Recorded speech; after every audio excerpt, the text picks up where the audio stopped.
Autobattlers. Remember these? Back in 2019, a gaming genre was born. What started off as a mod in Dota 2 exploded into popularity, so much so that big companies were eyeing up the genre. It looked hopeful for the future of autobattlers, but where are they now? What are they doing? Are they still going strong? Why am I here? We don't really hear about them too much anymore, so I'll be investigating the 5 different games to see how they were developed and where they are now. Let's start from the beginning, shall we?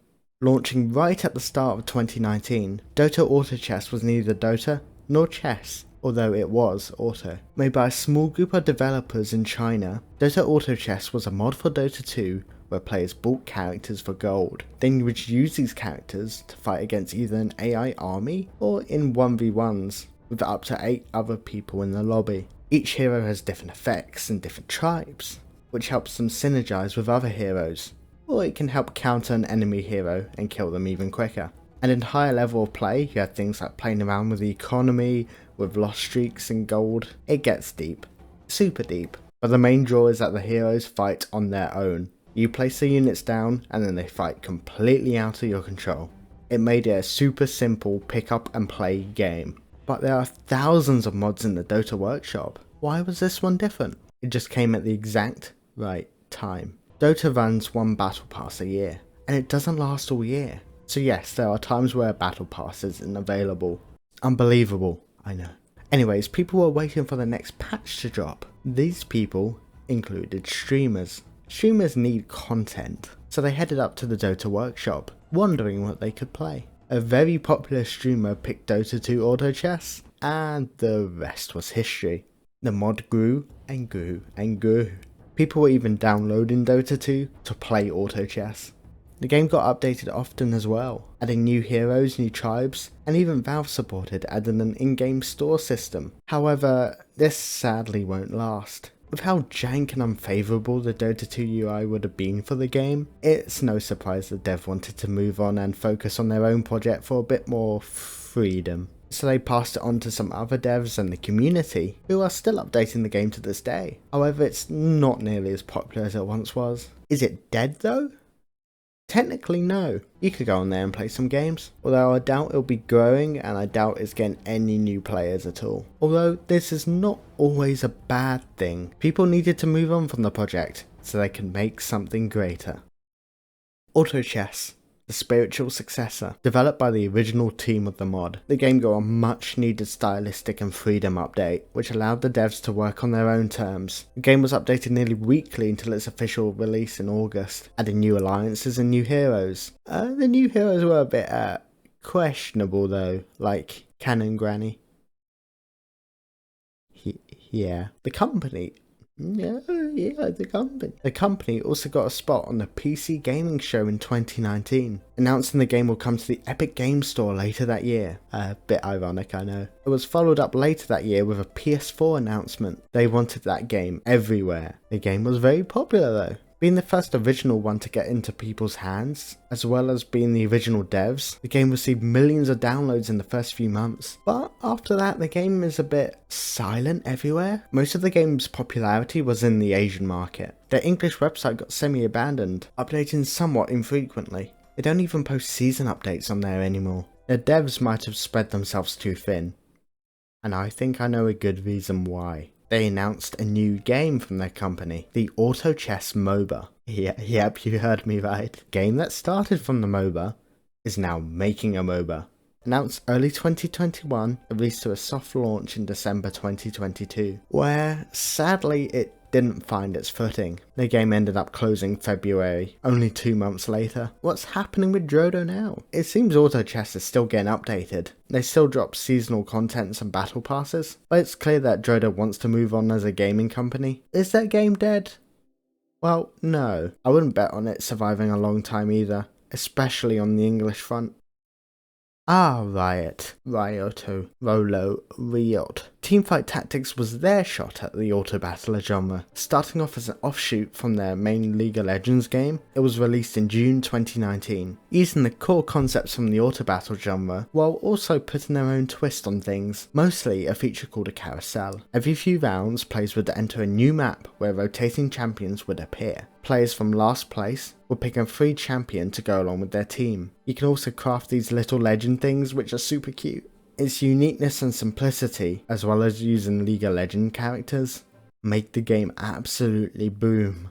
In September 2019, they recorded 33 million unique players. That is massive. I guess that's what happens when you put it on the world's most popular game. The game absolutely boomed on Twitch too, boasting nearly 200,000 concurrent viewers on release, and the game is still going solid to this date.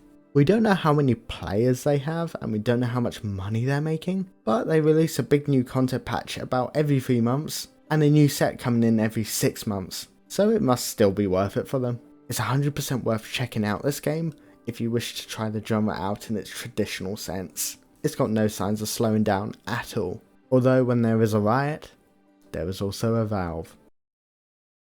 Now, full transparency, I played this game a lot. I was here from the start and okay. Let me just explain it. Also released in June, Dota Underlords is Valve's attempt at the genre. After publicly saying that Rolo turned down their offer to work on a game, they decided to make their own version, and it didn't start out too great. The first impressions people got was that it was a complete copy of the original game. It turned a lot of people away. But hey, it's Valve's first game on mobile, and also I believe the only game to use Steam on mobile, so that's neat. Valve was committed though, updating the game almost every day for a month, tweaking graphics, balance changes, new characters, and after that they were updating about every single week. Although something was troubling at Valve. With a so-so first impression, and teamfight tactics getting such rave reviews, people didn't really stick around too long. Within a month, 50% of its player base was gone, and by the end of the year, only 5% of people were actually playing the game. However, Valve was still adding things to the game nearly every week. For example, they added a battle pass, a bunch of new heroes, a jail system, and most importantly, Underlords. Underlords were their game-changing, game-altering mechanic. They're kind of like a super unit. You get them early in the game and you build up the talent tree around a specific build. Let's fast forward a bit to February, and Dota Underlords is about to have a big update, releasing out a beta with 2 new Underlords, new heroes, a story mode, a single player puzzle mode, as well as a bunch of team modes. Sadly, this was met with a dull reception. The game opened up with just a 30,000 peak, less than 10% than it was on release. As well as this being the height of lockdown where the game should have gotten the most players, it just didn't take off at all. COVID hit development hard. Updates slowed down to once every 2 weeks, to once every 3 weeks, and then once a month. The team seemed to slowly split apart and focusing on other projects, especially with Artifact fresh on Valve's mind. Some people could already see the writing on the wall. One final hurrah was made in August though, where they added 8 new heroes, new tribes, and reworked a bunch of the base mechanics. However, it was still not enough. Just 4 days later, they updated their battle pass timer from a few days away to a random date in 2030. So the game is pretty dead. It still has some active players, but it will not be updated anytime soon. But hey, I'm hopeful for 2030. We are getting closer to it every single day.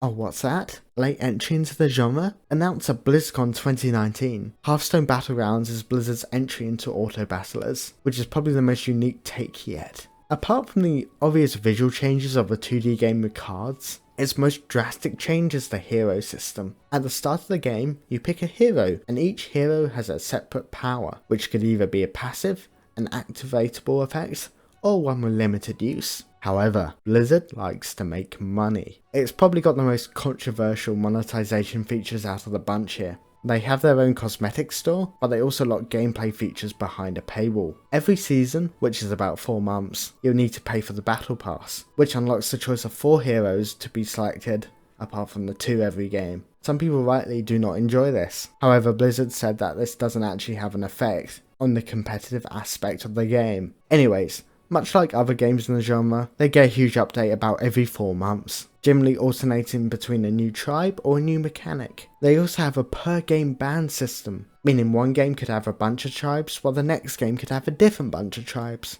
And generally they add a new hero about once every 2 months. How's it going now? It's still very popular. And now, and even to this day, if you go on the Hearthstone tab on Twitch, most people there will be playing Battlegrounds. If you try to search a game, you can easily get one in like 10 seconds. And it's still getting updates, balance changes, new cards, new tribes, everything. I don't see it stopping anytime soon. In conclusion, the state of Autobattlers is positive, so if you want to get into the genre, there is no better time than now. Will the genre get bigger? Probably not. It seems to have peaked and has now hit a steady number of players. Will there be new entries into the genre? Well, there's been a couple that have tried to make their mark, but they haven't made a splash. Will the ones I mentioned continue for years to come? Yeah, I don't see why not. Each one of these games still has a dedicated fan base that I'm sure love the game, and with how unique the game is, nothing can really replace it. And that has been a look back on Autobattlers. Subscribe if you learned something, and thank you for watching.